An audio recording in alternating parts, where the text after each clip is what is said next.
ಬಳಪ ಹಿಡಿದ ಭಗವಂತ ಇರುತ್ತಾನೆ ನಮ ಸುತ್ತ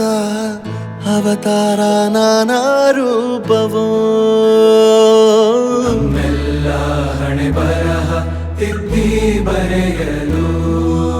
ಕತ್ತಲೆಯಿಂದ ಬಂತ ನಮ್ಮ ಕೈಯ ಹಿಡಿಯುತ್ತ ಕರೆದೊಯ್ದ ಬೆಳಕು ತೋರಲು ನಯವಾಗಿ ಗದರೋದು ನಮ್ಮ ಬೆಳೆಸಲು